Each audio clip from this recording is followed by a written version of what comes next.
ओम नमो भगवते वासुदेवाय। कामनाओं का अर्थ इच्छाएं या अभिलाषाएं होता है।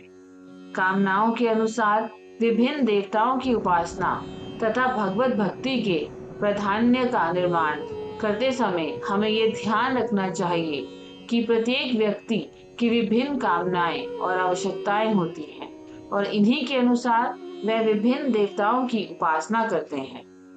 तो चलिए अब आगे सुनते हैं दूसरे स्कंद के तीसरे अध्याय को, जिसका नाम है कामनाओं के अनुसार विभिन्न देवताओं की उपासना तथा भगवत भक्ति के प्राधान्य का निरूपण। श्री सुखदेव जी ने कहा, परीक्षित, तुमने मुझसे जो पूछा था कि मरते समय बुद्धिमान मनुष्य को क्या करना चाहिए, उसका उत्तर मैंने तुम्हें दे दिया। जो ब्रह्म तेज का इच्छुक हो वह बृहस्पति जी की, जिसे इंद्रियों की विशेष शक्ति की कामना हो वह इंद्र की, और जिसे संतान की लालसा हो वह प्रजापतियों की उपासना करे। जिसे लक्ष्मी चाहिए वह माया देवी की, जिसे तेज चाहिए वह अग्नि की, जिसे धन चाहिए वह वसुओं की, और जिस प्रभावशाली पुरुष को वीरता की चाह हो उसे रुद्रों की उपासना करनी चाहिए। जिसे बहुत अन्न प्राप्त करने की इच्छा हो वह अदिति का, जिसे स्वर्ग की कामना हो वह अदिति के पुत्र देवताओं का, जिसे राज्य की अभिलाषा हो वह विश्व देवों का, और जो प्रजा को अपने अनुकूल बनाने की इच्छा रखता हो उसे साध्य देवताओं का आराधना करना चाहिए। आयु की इच्छा से अश्विनी कुमारों का, पुष्टि की इच्छा से पृथ्वी का, और प्रतिष्ठा की चाह हो तो लोक माता पृथ्वी और धो का सेवन करना चाहिए। सौंदर्य की चाह से गंधर्वों की, पत्नी की प्राप्ति के लिए उर्वशी अप्सरा की, और सबका स्वामी बनने के लिए ब्रह्मा की आराधना करनी चाहिए। जिसे यश की इच्छा हो वह यज्ञ पुरुष की, जिसे खजाने की लालसा हो वह वरुण की, विद्या प्राप्त करने की आकांक्षा हो तो भगवान शंकर की, और पति पत्नी में परस्पर प्रेम बनाए रखने के लिए पार्वती जी की उपासना करनी चाहिए। धर्म उपार्जन करने के लिए विष्णु भगवान की, वंश परंपरा की रक्षा के लिए पितरों की, बाधाओं से बचने के लिए यक्षों की, और बलवान होने के लिए मरुद गणों की आराधना करनी चाहिए।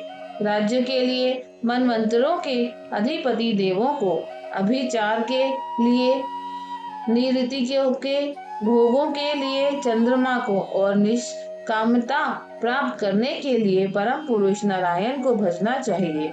और जो बुद्धिमान पुरुष है वह चाहे निष्काम हो, समस्त कामनाओं से युक्त हो अथवा मोक्ष चाहता हो, उसे तो तीव्र भक्ति योग के द्वारा केवल पुरुषोत्तम भगवान की ही आराधना करनी चाहिए।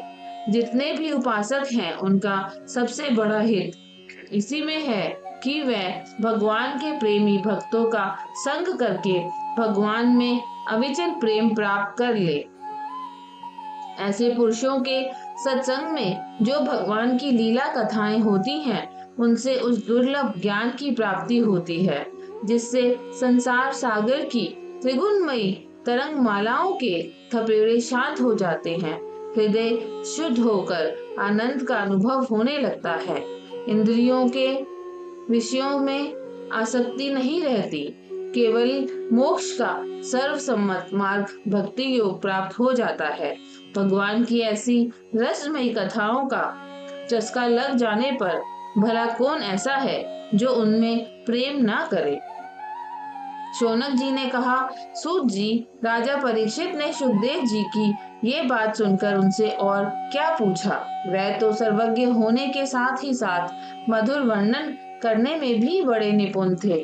सूत जी, आप तो सब कुछ जानते हैं। हम लोग उनकी वह बातचीत बड़े प्रेम से सुनना चाहते हैं। आप कृपा करके अवश्य सुनाइए, क्योंकि संतों की सभा में ऐसी ही बातें होती हैं जिनका पर्यवसान भगवान की रसमयी लीला कथा में ही होता है।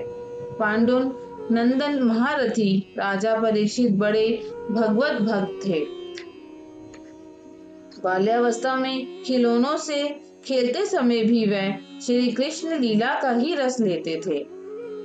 भगवानमय श्री सुखदेव जी भी जन्म से ही भगवत परायण हैं। ऐसे संतों के सत्संग में भगवान के मंगलमय गुणों की दिव्य चर्चा अवश्य ही होगी।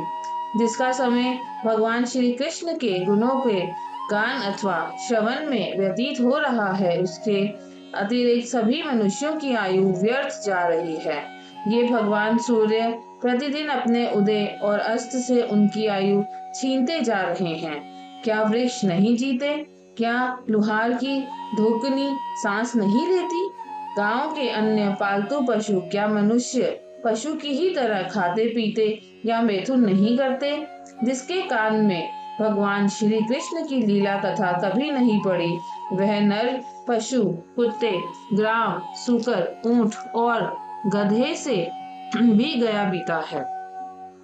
सूत जी, जो मनुष्य भगवान श्री कृष्ण की कथा कभी नहीं सुनता, उसके कान बिल के समान हैं। जो जीभ भगवान की लीलाओं का गायन नहीं करती, वह मेंढक की जीभ के समान टर टर करने वाली है।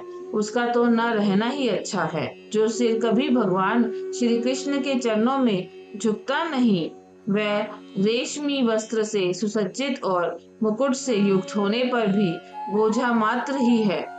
जो हाथ भगवान की सेवा पूजा नहीं करते, वह सोने के कंगन से भूषित होने पर भी मुर्दे के हाथ हैं। जो आंखें भगवान की याद दिलाने वाली मूर्ति, तीर्थ, नदी आदि का दर्शन नहीं करती, वह मोरों की पांख में बने हुए आंखों के चिन्ह के समान निरर्थक है। मनुष्यों के वह पैर चलने की शक्ति रखने पर भी न चलने वाले पेड़ों जैसे ही हैं। जो भगवान की लीला स्थलियों की यात्रा नहीं करते। जिस मनुष्य ने भगवत प्रेमी संतों के चरणों की धूल कभी सिर पर नहीं चढ़ाई, वह जीता हुआ भी मुर्दा है। जिस मनुष्य ने भगवान के चरणों पर चढ़ी हुई तुलसी की सुगंध लेकर उसकी सराहना नहीं की, वह श्वास लेता हुआ भी श्वास रहित शव है। सूत जी, वह हृदय नहीं लोहा है, जो भगवान के मंगलमय नामों का श्रवण कीर्तन करने पर भी पिघल कर उन्हीं की और बह नहीं जाता। जिस समय हृदय पिघल जाता है, उस समय नेत्रों में आंसू छलकने लगते हैं और शरीर का रोम रोम खिल उठता है।